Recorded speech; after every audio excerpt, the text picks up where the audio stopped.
You and your friends need to have friendly competition at all times. Now, you need to meet your friends and you need to have banter and competition around things that matter. Who's got the most money? Who's worked hardest? Who's discovered XYZ, crypto, stock, new way of generating income? Who's trained that day? Who has the most children? Put some actual competitions together that matter and start competing and being around people, because you are the sum of the 5 people you spend the most time with. Everybody knows this. So why don't you get some genuine metrics that will improve your life? You won't have time to stand around cooking meals if you're friends with somebody who works out for 3 hours a day, for example, because you're going to need to find 3 hours a day to train to beat him, which means you're going to have to just eat that rotisserie chicken as you do squats like a man should. Live with men you're in competition with. This is ultra important because you can measure yourself against your circle. Get your act together, get some genuine metrics, things that matter. And once they're all put together, you're going to live in a naturally competitive environment, which is going to increase your testosterone level. It's going to prevent you from doing a lot of dumb shit. And the competition one's great, because you can apply it to everything. I think that getting rich when you're young as a man is probably one of the worst things that can happen. You don't want to get rich to your late 20s.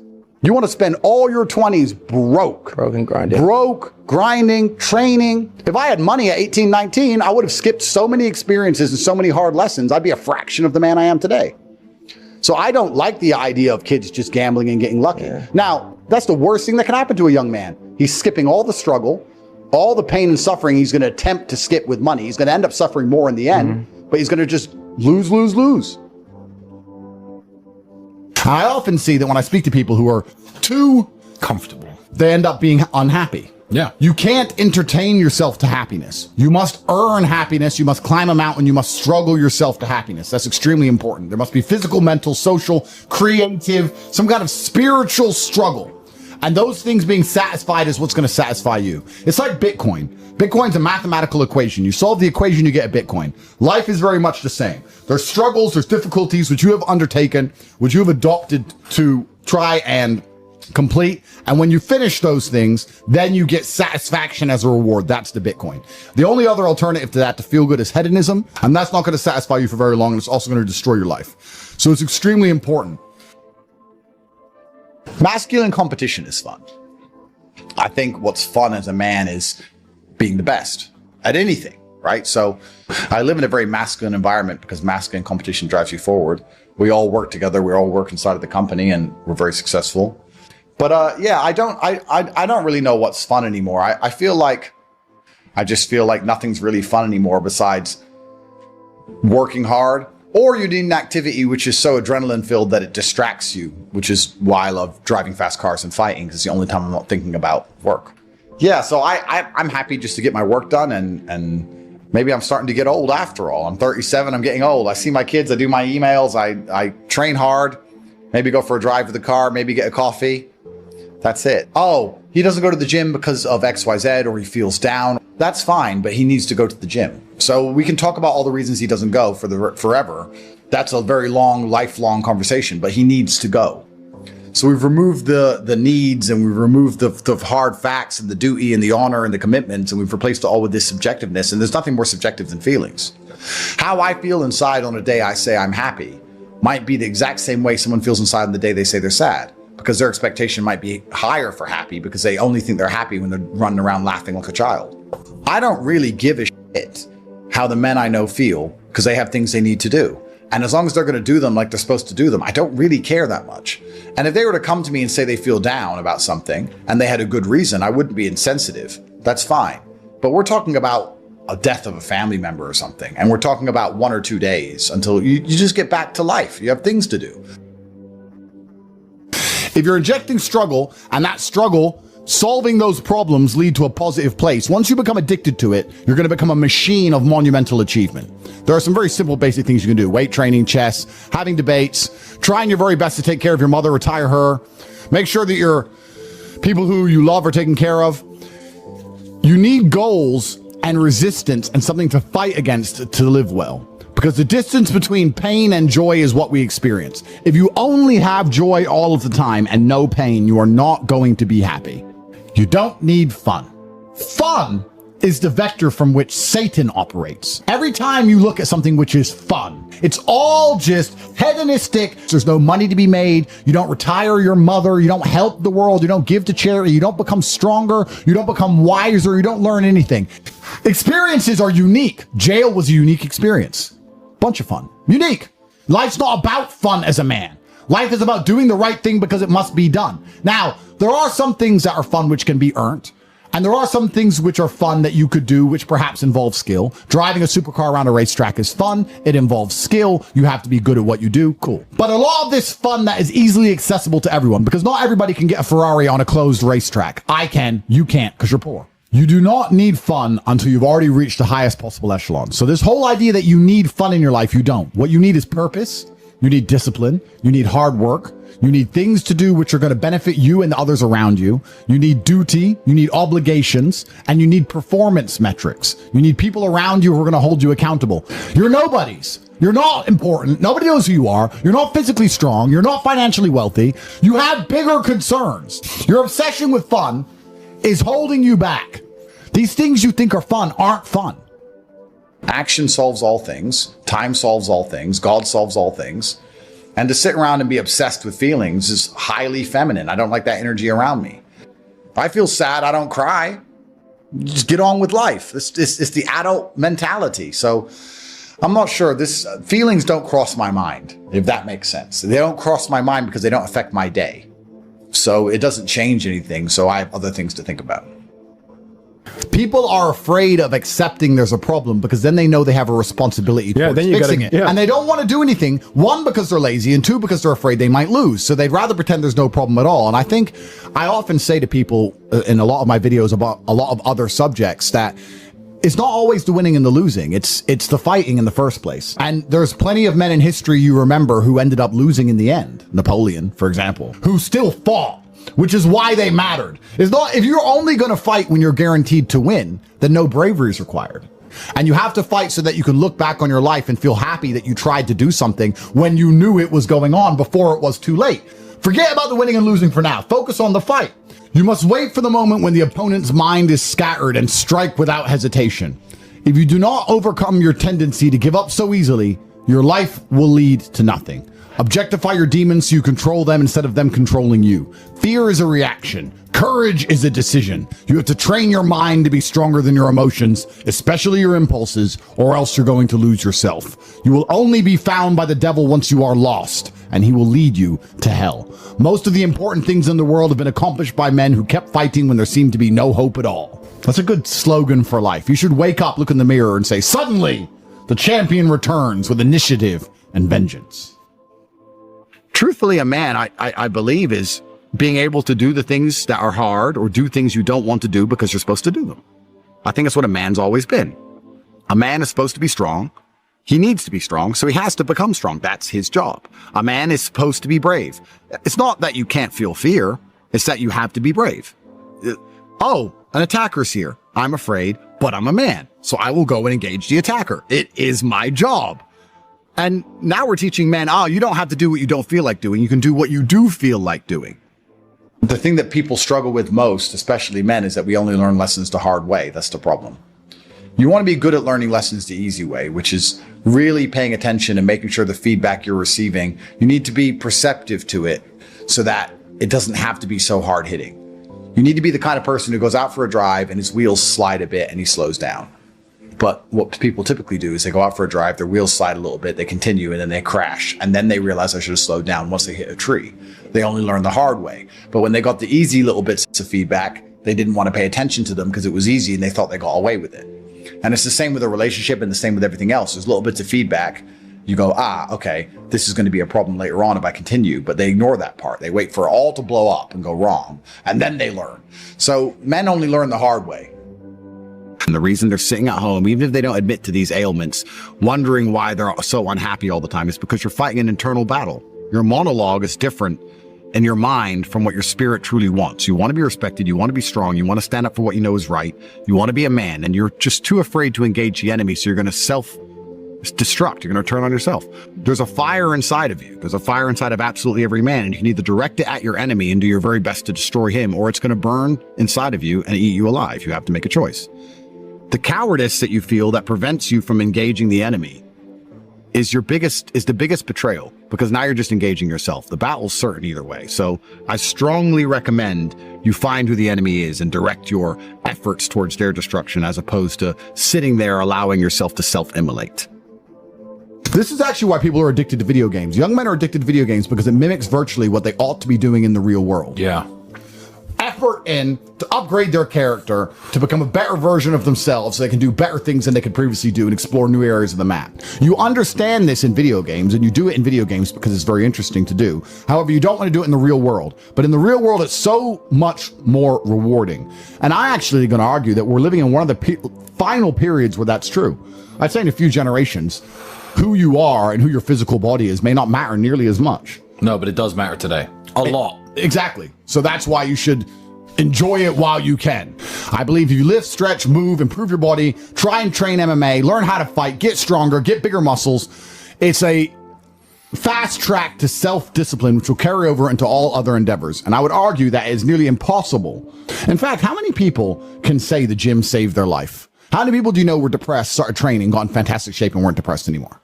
It is very easy. The low-hanging fruit is your body and upgrading your body. That is the easiest struggle, which is never going to backfire on you and never going to be a negative towards any other facet of your life. If I say something, I stick to it. I believe that your word is your bond, and you should stick to everything you say. So for me, the simplest life hack is to make sure I never see myself as a liar. If I say something, I'm going to do it. So if I say I'm going to run a marathon, I now have the energy to run the marathon because I don't want to break my word to myself. Which the hack to that is I don't need the energy to run the marathon. I need the energy to say I'll run a marathon, which is a lot less. But once I've said it, I have to do it. So if I look at something and I don't want to do it and I think that looks too hard to do, I'll tell Tristan or I'll tell someone close to me I'm going to do it. So now I have to do it. Just be brutally honest with yourself all the time. Otherwise, you're not going to be able to make the correct move on the chessboard. If you think you're better than you are or worse than you are, you're going to make mistakes. You need to know exactly where you are. Manifestation is real, but not because your mind manages to magically attract the things you want. I think it just reminds you of what you really want, and it allows you to find energy all the time. If you manifest yourself having a perfect physique, you're going to be a lot more motivated in the gym. It's not the thought that makes the physique, it's the gym that makes the physique. However, the manifestation makes you want to go to the gym. So I do believe that if you understood the power of your thoughts, you'd never think negatively ever again. But I think manifestation works in another way. I also think that once you understand all of the bad things and good things that come into your life are a perfect plan from God himself, you're going to be a lot less affected by the bad things. If something bad happens to you, it's part of God's plan. He knows what he's doing. In the end, you're going to be happy it happened. I often ask people, is there anything bad that's happened to you in the past at the time you were distraught about that you now wish didn't even happen? So if you understand you're always going to get there eventually, why be upset about it now, right? If you know in a year from now you'll be glad it happened, why be upset about it happening now? You have to be cerebral enough about things. As a man, you need to have struggle in your life. I want you guys to actually sit and think, what struggle are you going through daily? What struggle are you undertaking? What struggle are you trying to overcome? Because you should make a list of them. I can know for myself, every single day I wake up and I train physically. Every single day I have to go through X amount of physical pain when my day begins. That is a struggle that must be completed. Then I must try and keep my massive empire online, see my children, take care of everybody. There's struggle involved. My life is difficult. Difficult lives are fulfilling because we used to have to hunt and fish and go out there and go through difficulty to survive. And when I look at men who are physical specimens, I think everyone naturally does this, but I'm going to openly say it. I respect them differently than I look at men who aren't. I have a different level of respect for them because they show me they have discipline. They show me they have motivation. They show me they're capable of doing difficult and hard things. Those are the kind of people I trust. They're not afraid of struggle. They're problem solvers. People who train are problem solvers, and you need to become one, and you need to become very, very adept at solving problems pretty quickly. Do you not understand how intimidating that is just when they look at a group of people and they all look like superheroes and they can tell they're all disciplined, all hardworking, all dedicated, all physically strong? The struggle is what's beautiful about it. That's the most important thing. That's what you have to understand. First, you want to become as strong as physically possible. So you want to be as strong as physically possible. Next, you want to try and make as much money as possible. Not even necessarily for the money, although money is extremely important because it allows you to take care of yourself. We talked about this before, but there's a challenge involved, and solving that challenge is going to make you feel more satisfied as a human. Happiness comes from success, and making money is success. You should try and make people around you smile and be happy. You should try and encourage positivity around you. You should be the kind of person that no one can really complain about their struggles around because they know that you're the person who's going to be like, why are you complaining when you could just simply fix it? So how do you find happiness? Happiness is in struggle. The struggle and the size of the struggle you're facing, along with how important it is and how important you feel it is deep in your heart, is directly correlated to how successful and how happy you're going to feel all of the time. Struggle is extremely important for a man, and you should be looking to inject struggle into your life permanently. For a man, your contentment will come from your purpose, and it will come from your competence, and it will come from succeeding objectives. It will come from completing difficult things that other people cannot complete. It will never come from the easily accessible hedonism, which you have confused for fun. If everybody can do it, you shouldn't want to do it. If everybody can go to that concert, you shouldn't want to go. If everybody can go to that club, you shouldn't want to go. You should only want to do things others can't do. The only fun I have is doing things I know you're not allowed to do. So you need to sit there and go, all right, I'm being asked to do something fun. Who else can do this? And if the answer is everybody, stop. I clear my emails. I've trained hard that day. I've made a couple $1 million. I've checked on all the people I love, all the people I care about. I've donated some money to charity. My children are fed. Their mothers are taken care of. Everything is in order. Everything is in its proper place. That is fun. If you say to me, Andrew, skip a portion of that organization and professionalism so that we can go and do something that everyone else can do, my answer will be no. That does not sound fun to me. And the fact that you think that's fun shows that you have a severe mental deficiency. Okay. Stay away from it. You're only going to find actual fun through purpose. And you're only going to find purpose through exceptionalism. So you need to become the best possible version of yourself in all realms. That's extremely important. The reason you are so unhappy is because you are trying to have fun. You're unhappy because you're trying to have fun instead of trying to become important. They are very different things, and you're never going to feel satisfied in your heart unless you become important. Please imagine, and I don't state this with arrogance, please imagine for a second you're the most Googled man on the planet. And you're a kickboxing world champion, and you have hundreds of millions of dollars, and you're built like a tank. Imagine how you feel when you look in the mirror. Nothing can match that, and nothing can beat that. I think if you take these approaches, if you take the approach of manifesting what you want so you're constantly motivated and understanding all the bad things that happen to you are just a lesson and one day you're going to get over it, it's pretty easy to be a happy, contented, balanced person. I don't think there's any serious magic to happiness. I think it's a choice, and it's pretty easy to do. I think the unhappiest people in the world don't have any struggle at all. You often find that people who are struggling but know exactly what they're supposed to do, if they're getting up every day and they're grinding and they're working hard and they don't have what they want yet, but they believe they're going to get it and they're trying their very best and they're dedicating themselves, they're very happy. Perhaps the people who are born with a trust fund and unlimited money and have no struggles in their life and they have no objectives to try and conquer are truly the miserable ones. Perhaps we're built for struggle. Perhaps the human mind and soul and spirit is built to struggle. Perhaps we're built to suffer. I know me as a man, I'm happiest when I suffer. Why did the emperors we discussed earlier constantly try and expand their empires? Because they wanted to struggle. Yeah. They wanted difficulty. Would you play a video game if it was easy? If you could never die? I mean, cheats get boring pretty quick. You play it because it's hard. That's the whole point of it. You're supposed to struggle with it. You're supposed to suffer with it. So I think a lot of people confuse these things and they sit and say, this is merely making me unhappy. Or, if I woke up and everything was just perfect, that'd be great for a few weeks. But if you just wake up and nothing ever goes wrong, I think that'd be quite depressing in its own way. That's the beauty of life, is the up and the down, because there's no light without dark.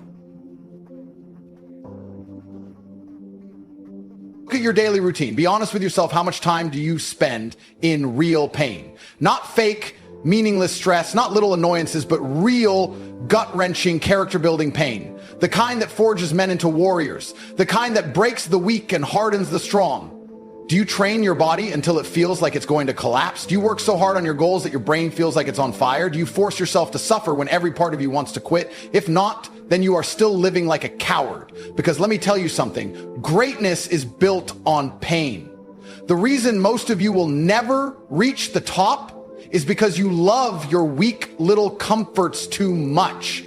You love sleeping in, you love junk food, you love wasting time, you love avoiding responsibility, and that love for comfort is what's keeping you chained to failure. The difference between winners and losers is simple. Winners suffer more. The man who is willing to suffer the most will always win. And if you cannot endure pain, if you cannot force yourself to embrace hardship, you will always be at the mercy of those who can. There is a reason why soldiers are put through hell in training. There is a reason why champions push their bodies beyond human limits. There is a reason why the most powerful men in history have suffered more than anyone else. because power is built in the fire of suffering. Every time you refuse to suffer, you are rejecting your own power. Every time you choose comfort over struggle, you are choosing to be weak. And do you know what happens to weak men? They get crushed. Look around at the world. The weak are stepped on, the weak are used, the weak are ignored, disrespected, and forgotten. And if you continue choosing comfort over discipline, if you continue avoiding pain, that is exactly what will happen to you. You will become another faceless nobody, another weak man who spent his entire life avoiding suffering and ended up with nothing. And when you finally wake up, when you finally realize what you've lost, it will be too late. That's why you must kill the addiction to comfort right now. Burn it out of your mind. Reject it like a poison. Start seeking pain. Start training your mind and body to thrive in suffering. Wake up early when your body begs you to sleep in. Go to the gym when you feel too tired. Work harder than ever when your brain screams for rest. Do the things that make you uncomfortable, because that is where power is created. The weak will never understand this. They will continue making excuses. They will continue convincing themselves that life should be easy. But for those of you who are ready to rise, for those of you who are willing to suffer, the path is clear. You must make pain your ally. The man who is willing to suffer the most will always have the advantage. The man who thrives in discomfort will always be dangerous. The man who embraces suffering with open arms will always win. So now the question is, are you still going to chase comfort, or are you ready to suffer your way to the top? Most men live under the greatest illusion of all. They think they have time. They tell themselves they'll start tomorrow, next week, next month. They believe they have all the time in the world to get their life together, to build success, to become powerful. And that lie is the reason they stay weak, broke, and invisible. Time is not your ally. It is your enemy. Every second that passes is a second you will never get back. Every day you waste is one step closer to your grave. And yet you still hesitate. You still procrastinate. You still tell yourself, I'll do it later. Later is a myth. Later is the excuse of cowards. Later is how weak men justify their failure. Look back at the last 5 years of your life. Be brutally honest. Are you significantly richer, stronger, smarter, more powerful? Or are you still in the same position? Repeating the same excuses, making the same mistakes. If you haven't changed, if you haven't progressed, then you have already wasted too much time. And if you don't wake up right now, the next 5 years will look exactly the same. That is the true cost of inaction. It's not just wasted time, it's wasted potential. Every moment you delay, there is another man out there grinding, improving, and taking the opportunities you are too slow to act on. And once he takes them, they are gone. Success is not infinite. Power is not unlimited. There is only so much to go around, and if you don't seize it first, someone else will. The problem with most of you is that you live like you are immortal. You think you have decades to figure things out. You don't. Time is always against you. The man who understands this moves ruthlessly. He does not wait for the perfect moment. He creates the perfect. He does not waste time overthinking. He acts. He does not sit around planning forever. He executes immediately. That is why he wins. That is why he dominates. That is why he takes everything you wish you had. Because while you were hesitating, he was moving. And by the time you finally decide to start, it will already be too late. You must kill the illusion of time right now. Every day that passes without action is a day you will never get back. Every hesitation is another nail in the coffin of your potential. Most of you think you can afford to wait. You can't. The man you could have been is already slipping away. Every second wasted is a piece of him dying. Every excuse you make, every delay you allow is another part of your future crumbling into dust. And the worst part? You won't even realize it until it's too late. Until one day you wake up, look in the mirror, and see a weak, pathetic version of yourself staring back. A version that could have been great, but instead chose comfort, hesitation, and failure. This is the reality most of you refuse to face. You think you have plenty of time to change. You don't. The men who win in this world move fast. They don't hesitate. They don't waste their days scrolling through nonsense, trapped in entertainment, avoiding responsibility. They wake up every single day with one purpose: to get ahead. And because they move faster than you, because they act when you hesitate, they will always be ahead of you. You cannot compete with them until you learn to move like them. You cannot win until you understand that every second of hesitation is another loss. Most of you will read this and feel the weight of truth hitting you. You will feel the regret of wasted years, the anger of lost opportunities. And yet, most of you will still do nothing. You will hear this, agree with it, and then go right back to your weak little habits, because deep down, you are still enslaved by comfort. Deep down, you still think you have time, but you don't. The clock is ticking. And every moment you waste is another step closer to irrelevance. There is a version of you that you need to destroy. The weak, undisciplined, hesitant version. The version that makes excuses, that wastes time, that chooses comfort over success. That version of you is the reason you don't have what you want in life. That version is keeping you broke, invisible, and powerless. And until you kill him, you will never rise to your full potential. Most men refuse to let go of their weakness because deep down, they're afraid. They cling to their old self, their old habits, their old way of thinking because it feels safe. But let me tell you something, safety is a prison. The more you hold on to comfort, the tighter the chains become. The weaker you stay, the further you fall behind. You have to make a decision right now. Are you going to keep living as the same pathetic version of yourself? Or are you finally ready to evolve into the kind of man who is truly unstoppable? Because understand this, the process of becoming great is violent. It requires you to destroy every weak part of yourself. It requires you to go to war against the laziness, the fear, the hesitation that has held you back for years. It requires suffering. It requires discipline. It requires a level of sacrifice that most men are simply too soft to handle. And that is why most men fail, because they refuse to kill their weaknesses. Look at the greatest men in history. The warriors, the conquerors, the billionaires, they all had one thing in common. They were merciless with themselves. They did not allow weakness to exist in their minds,